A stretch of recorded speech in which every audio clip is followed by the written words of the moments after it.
নমস্কার, দেখছেন talk to Bangla. আমি অভিষেক রয়েছে আপনাদের সাথে। এই মুহূর্তে যে খবর নিয়ে উপস্থিত হয়েছে, আপনারা জানেন আজকে বহু প্রতীক্ষিত এসআইআর নিয়ে আলোচনা সংসদে চলছে এবং সংসদে সেই আলোচনা শুরু হতেই কংগ্রেসের পক্ষ থেকে একদম ধোঁয়াদার ব্যাটিং করলেন মনীশ তিওয়ারি এবং তিনি তার বক্তব্যতে যা বললেন, সরকার কিন্তু কোথাও গিয়ে এই মুহূর্তে মুখ লুকোনোর জায়গাতেও থাকছে না এবং সবচেয়ে গুরুত্বপূর্ণ, এই আলোচনা যদি শেষ পর্যন্ত ইলেকশন কমিশনার জ্ঞানেশ কুমার শোনেন, তাহলে তিনি তার দপ্তরে আজকে বসে থাকতে পারবেন। তো এই বিষয়টা সবচেয়ে গুরুত্বপূর্ণ হয়ে উঠছে। আজকে সারাদিন ধরে আমরা বিভিন্ন মানুষের বক্তব্য দেখাবো সংসদের অভ্যন্তর থেকে, কিভাবে জ্ঞানেশ কুমারকে একদম কটাক্ষ করা হচ্ছে। চিফ ইলেকশন কমিশনার, এরকম ঘটনা কখনো ঘটেনি ভারতের ইতিহাসে যে চিফ ইলেকশন কমিশনার তার ইরেগুলারিটিস, তার অকর্মণ্যতা, সেগুলো নিয়ে আলোচনা হচ্ছে সংসদে। বিরোধীরা সেগুলো নিয়ে প্রশ্ন তুলছে। संविधान निर्माताओं ने भारत के संविधान की परिवेचना में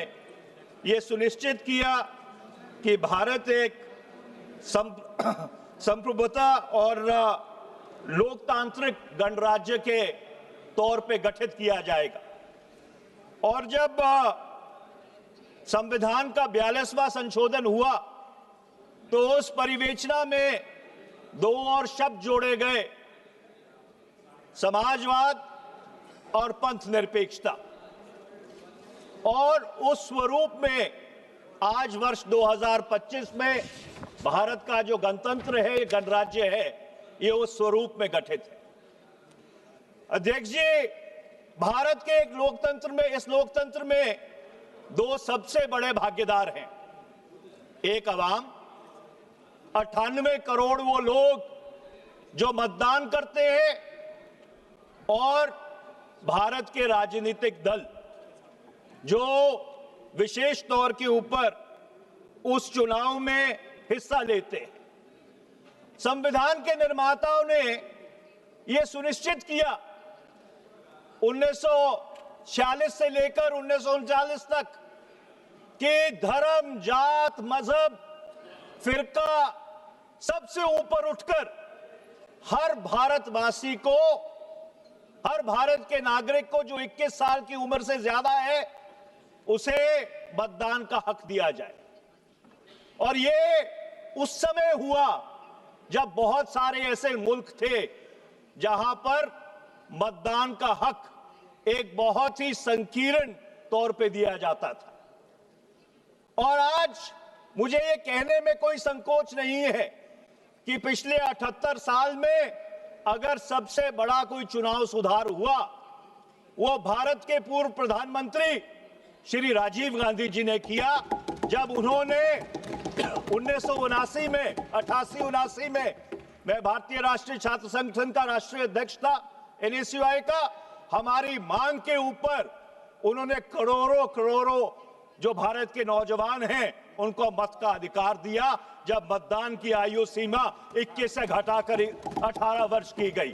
इससे बड़ा चुनाव सुधार पिछले 78 वर्ष में इस मुल्क में और कोई नहीं हुआ। अब जब संविधान की संरचना हो रही थी अध्यक्ष जी, तो ये जो सारा लोकतंत्र का ताना बाना है, इसको चलाने के लिए एक न्यूट्रल एम्पायर भी चाहिए था। और संविधान के निर्माताओं ने चुनाव आयोग का गठन किया। उस समय यह चर्चा चली कि क्या चुनाव आयोग एक स्थायी संस्था होनी चाहिए या अस्थायी संस्था होनी चाहिए। और जब 15 जून 1949 को 1949 जब डॉक्टर बाबा साहब भीमराव अंबेडकर जी ने ड्राफ्ट आर्टिकल 289 प्रस्तुत किया चुनाव आयोग को लेकर, उस पे बोलते हुए शिवबिनलाल सक्सेना जो उस सभा के सदस्य थे, उन्होंने कहा, और मैं कोट करना चाहता हूं, our constitution provides for the dissolution of the legislature when a no confidence is passed. So it is quite possible that elections to the various legislatures in the province and the center will not be concurrent. Every time some election or the other will take place somewhere. It may not be so in the very beginning or in the very 5 or 10 years, but after 10 or 12 years, at every moment, some election in some province will be going on. और उनकी बात से इत्तेफाक रखते हुए doctor बाबा साहब भीमराव अंबेडकर जी ने यह सुनिश्चित किया कि चुनाव आयोग एक स्थायी संस्था होगी। मैंने ये अंश इसलिए पढ़े हैं क्योंकि देश में वन नेशन वन इलेक्शन के ऊपर बहस चल रही है, पर अगर आप इस संविधान सभा की जो प्रोसीडिंग्स है उसको अपने संज्ञान में लें तो संविधान निर्माताओं ने ये देख लिया था कि भारत में 10-12 साल बाद अलग अलग समय पे अलग अलग राज्यों में चुनाव होंगे। तो इससे एक बहुत बड़ा प्रश्न खड़ा होता है कि ये एक देश एक चुनाव का कोई औचित्य बचता है कि नहीं, इसके ऊपर चर्चा करने की जरूरत है, क्योंकि संविधान के जो निर्माता थे उन्होंने इसको अपने संज्ञान में लेकर ये उस समय कहा था कि इस देश में अलग अलग समय पे अलग अलग चुनाव होते रहे। अब चुनाव आयोग को इख्तियार दिए धारा 324 से लेके 329 के तहत, और उस चुनाव आयोग से सब लोगों की उम्मीद थी कि वो एक निष्पक्ष एम्पायर होके काम करेगा।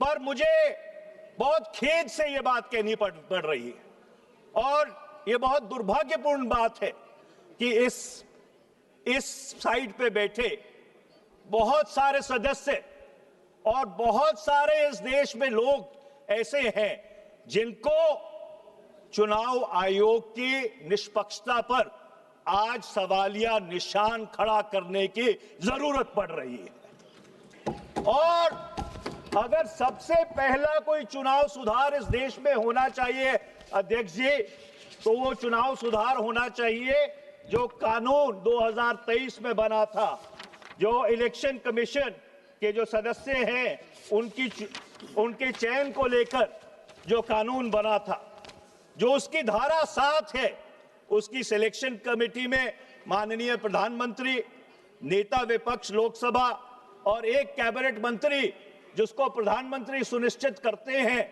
वो 3 लोगों की समिति है। मेरा ये सुझाव है कि इसमें 2 सदस्य और जोड़े जाने चाहिए, एक नेता विपक्ष राज्यसभा और दूसरा नामजद तौर पर भारत के मुख्य न्यायाधीश the chief justice of India.